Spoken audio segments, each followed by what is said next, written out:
Magandang araw po sa inyong lahat mga kabuksi. Ngayon po muli po nating balikan po yung tatlong binatilyo ng katutubong Aita dito po sa kabundukan. Bibisitahin po natin at kukumustahin po natin yung mga bata. At sila po yung dati po na nakita po natin na naglalako po ng gulay para mayroon pong pambili ng bigas at pambili po ng mga gamit po nila sa kanilang eskwelahan. Ngayon po pupuntahan po natin sa kanilang tinigirhan. Sana maabutan po natin. Tara po, samahan niyo po kami mga kabuksi. Tao po! Ay, ito po. Hello po! Hello po. Hello. Magandang araw po. Magandang araw din po, sir. Pwede tumuloy po, ate. Ito po pala yung mga bata. Ito po yung mga bata na nakita po natin dati. Sila po yung pong mga kumukuha ng gulay na para mayroon po silang pambili po ng bigas at makabili po sila ng gamit nila sa kanilang pag-aaral. Ngayon po naabutan po natin sila. Ito po pala si ate. Ang ginagawa po ninyo? Ito, sir po, nagluluto po ng gulay po, sir. Ito po yung talbos ng kabatiti, sir. Ito rin po yung bunga po. Iluluto po namin po, sir. Ito po yung tanghalian po namin ngayon, sir. Ito po, nagpatulong po ako sa mga anak ko, sir. Tinutulungan po nila ako magluto. Pagkatapos po namin kumain mamaya-maya, sir, aakyat na lang po kami ng bundok. Nandun din po yung mister ko, sir, nangungalap po ng puso po, pako. Nandun po sa kabundukan, kaya wala po siya ngayon, sir. Mamaya-maya po, sir, aakyat na naman po kami sa bundok po. Katatapos lang po nila, sir, pumasok sa school po. Ito naman po, kahit paano po nakakatulong po sila. Yung nakukuha po nilang gulay, yun po yung binibenta namin po sa sa bayan po. Tapos kumukuha po, tinutulungan po nila kami manguha ng pako, tsaka suso, tsaka puso po, sir. Yun po, sir, yung hanap buhay po namin dito, sir, sa kabundukan po. Pero kahit ganun po ay nakakaraos naman po, nakakapag-aral po sila, sir. Kahit po, sir, minsan mahirap po yung pag-akyat sa bundok po.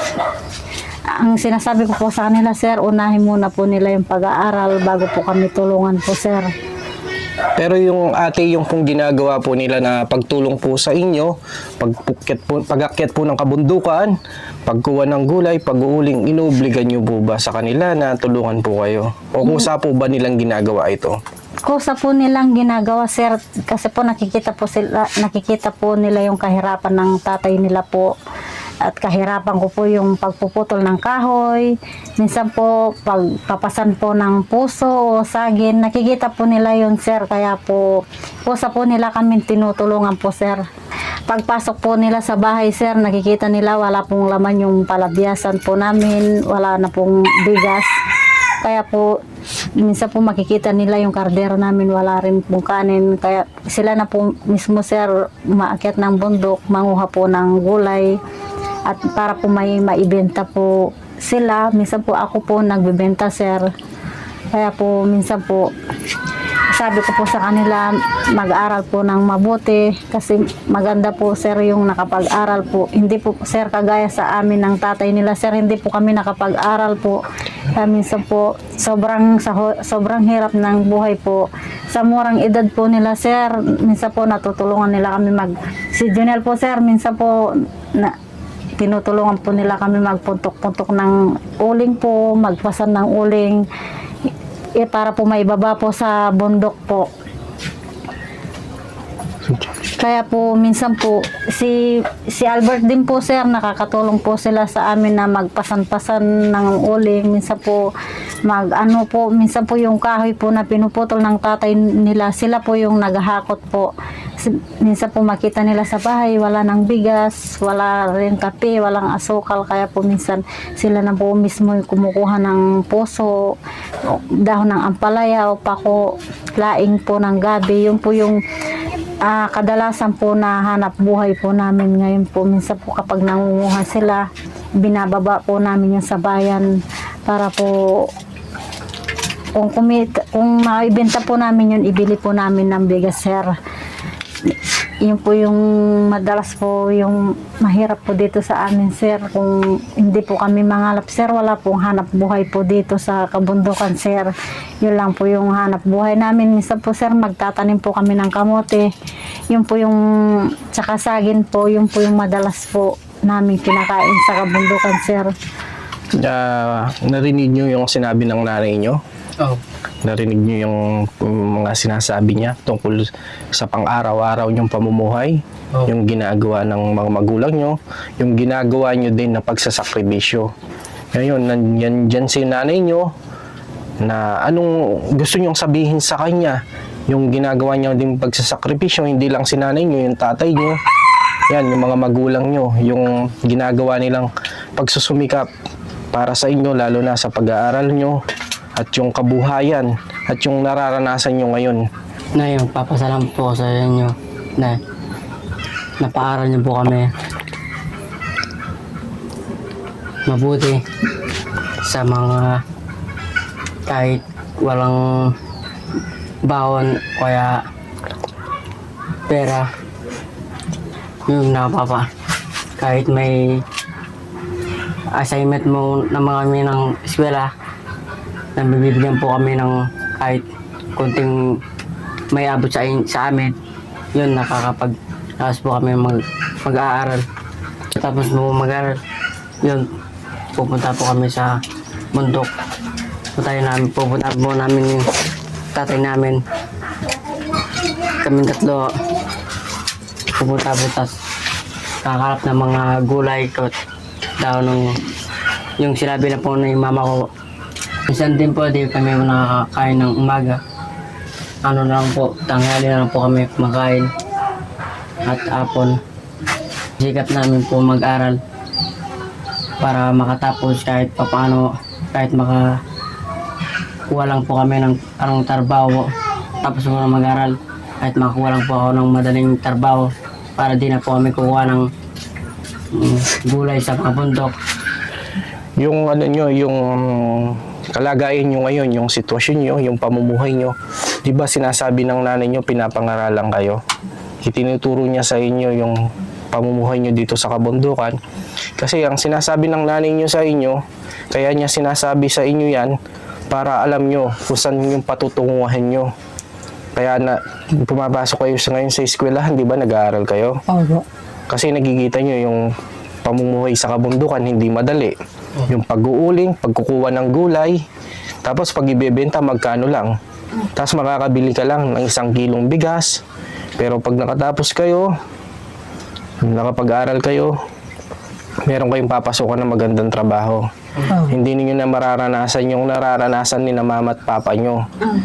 Kaya yung pinapayo niya, kaya yung mga pinapayo ng mga magulang nyo sa inyo, yun yung sundin nyo.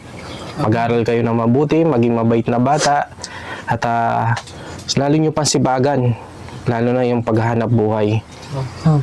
At ngayon po, nadatnan po namin na nagluluto po sila ng gulay, kasama niya po yung mga bata. Kayo ate, ano po yung aninyo para sa mga anak nyo po, yung pangarap nyo para sa kanila? Pangarap ko po sa kanila, sir, lalo na po si Junel, sir, nakikita ko po yung pagpupursige niya. Kahit po, sir, nahihirapan po kami. Minsan po hindi po sila nag-aagahan, sir. Pagkagising po nila ng umaga, minsan may kape kami. Sabi ko sa kanila, pagpasensya nyo na anak, kahit kape lang, basta pumasok kayo sa school. Kasi kailangan ninyo yan na makatapos kayo ng pag-aaral. Si Junel po ngayon, sir, grade 11 na po. Si Albert naman po ngayon, sir, grade 10 na po, sir. Si Makmak naman po, grade 9 na po. Si Makmak po yung madalas po kasama ko sa bahay, sir. Siya po yung tumutulong pag-alaga sa kapatid niya po, at saka yung alaga po namin mga ayop po dito sa bundok po. Si Junel naman po, sir, kapag po Sabado kaya Linggo, yan naman po, sir, madalas po kasama niya yung tatay niya po sa bundok po. Kasama niya rin. Albert po yung, tsaka si Junel po, sir, yung madalas po kasama nila po sa bundok, sir, nangunguha po ng gulay. Kaya po ang pinapayo ko po sa kanila, sir, kahit minsan po hindi kami kumain ng kanin sa 1 oras po, basta makapag-aral lang po sila. Kahit po kamuti lang yan o sagi lang po yun, sir. kahit papaano po ay sir, ay makapag-aral po sila po sir. Kahit minsan po, napakahirap talaga ng buhay po dito sa amin sir. Kung hindi po kami manguha ng puso o kaya manguha ng suso, hindi po kami makakabili ng bigas. Lalo po ngayon sir, mahal na po yung ano sir, yung bigas po, nasa 65 na po yung kilo po. Sa isang araw po sir, makakabenta po kami, minsan 200 lang po. Kaya 300 lang po, kaya nabibili po namin sa isang araw po 3 kilo na bigas lang po. Yun po yung sabi ko po sa kanila sir, minsan wala silang baon. Minsan po nanghihingi sila sa akin ng project sir, pambili ng project.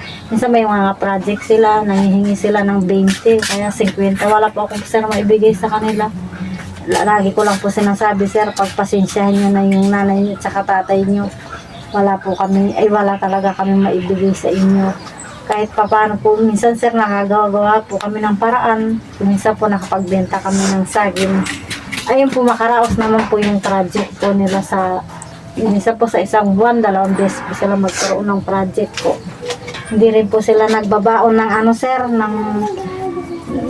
wala rin sila ng baon sa araw-araw sir. Pagkatapos po nilang kumain sir, ang ginagawa po ay minsan po maglaga po ng saging. Yun po yung madalas pong pinapabaon ko po sa kanila sir. Minsan po napakahirap po talaga ng nararanasan namin po dito. Pero sabi ko sa kanila, mga anak, tuloy lang yung pag-aaral. Kahit minsan mahirap, minsan kung hindi natin alam ko saan tayo mangunguha ng ano kakainin natin, pero tuloy pa rin, mag-aaral pa rin kayo. Magagawaan natin ng paraan yan, tulong-tulong tayo para makatapos kayo ng pag-aaral. Kaya mga anak, ang maipapayo ko sa inyo, kahit mahirap yung buhay natin, tulong-tulong lang tayo, makaraos din, makatapos din ang pag-aaral. Yun lang po sir, yung maipapayo ko po sa kanila sir, yung magtulong-tulungan lang kami, magtiis-tiis lang sa nararanasan namin kahirapan ngayon sir. Yun po ate, binalikan po namin kayo para kumustahin at hindi lang para kumustahin, para meron po kaming panibagong tulong po na ipagkakalob po sa inyo para meron po kayong panibagong makakain. At narinig nyo yung sinabi ng nanay nyo, yung pinapayo niya sa inyo. Dapat pagpusigihin nyo, no? Pagsumikapan nyo. At yakapin nyo yung nanay nyo. Yakapin nyo yung nanay nyo. Yakapin nyo yung nanay nyo.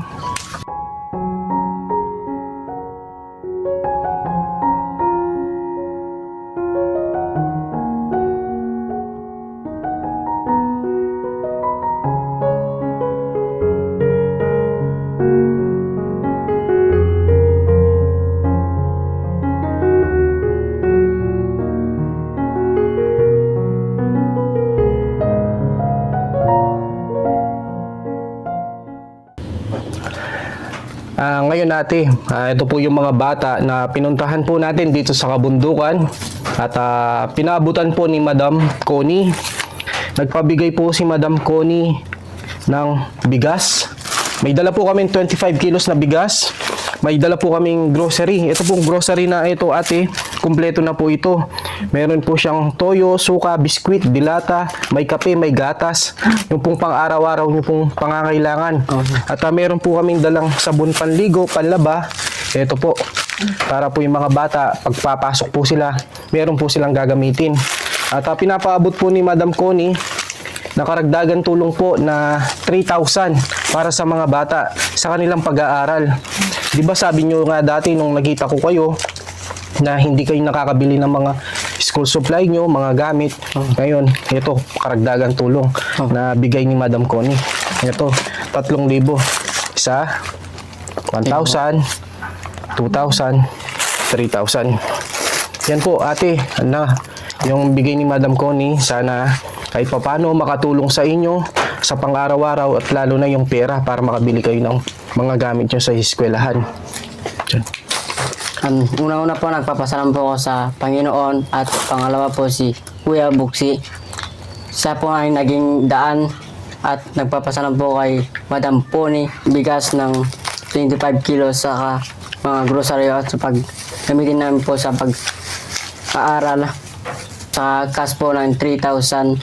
Magagamit namin po ito ng pambili ng gamit sa mga assignment po sa mga school. Yan, bigay ni Madam Connie, no? Magsumikap kayo at mag-aral kayo na mabuti, no? Oh. Maraming salamat po sa Panginoon at kay Sir Buxi po. Napakalaking tulong po ito. Siya po yung naging daan po para mapuntahan po kami sa kabundukan po. Maraming salamat po kay Madam Connie po.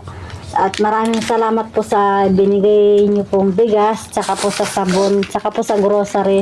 Napakalaking tulong po ito sa amin po. Hindi po namin kayang bilhin po ito sa kitam po namin sa araw-araw po. Maraming salamat po, Madam, po sa binigay niyo pong pera po sa ito pong 3,000 po. Magagamit po ng aking mga anak po ito sa school po para po may pambili na po sila na po ng gamit po, yung kakulangan po, yung notebook po.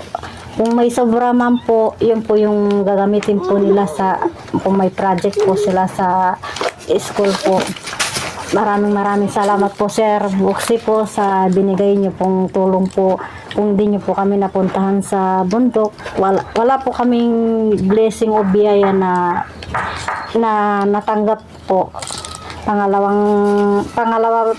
Pangalawa na pong tulong niyo po ito sa amin, Sir Buxi. Napakalaking papasalamat po namin na napuntahan niyo po yung aking mga anak po sa bundok po.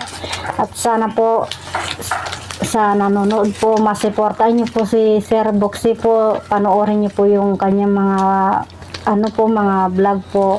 Sana po matulungan niyo po siya at maraming salamat po at marami pa sana matulungan ni Sir Buxi na katulad po namin mahihirap po. Ate, ito po, no? Bigay po ni Madam Connie. Kami po ay nagpapasalamat kay Madam Connie na nagpaabot po ng tulong po na bigas, grocery, sabon panligo, panlaba, at binigyan po yung mga bata ng 3,000 na cash. Na 3,000 na cash po para sa kanilang pag-aaral. At nagpapasalamat po kami sa lahat po ng mga sponsor po natin na nasa ibang bansa sa pagtulong nyo po sa mga kababayan po nating mahirap at nangangailangan. Kagaya po nito yung mga bata na nag-aaral, nabibigyan po natin sila ng tulong at pag-asa. At sana po mga kabuksi, masuportahan nyo po ang aming layunin. Ito pong ginagawa po namin pagtulong. Sana masuportahan nyo po yung aking YouTube channel. Maklik nyo po yung notification bell para updated po kayo. Ma-share. Sana po ma-share nyo din po at ma-like.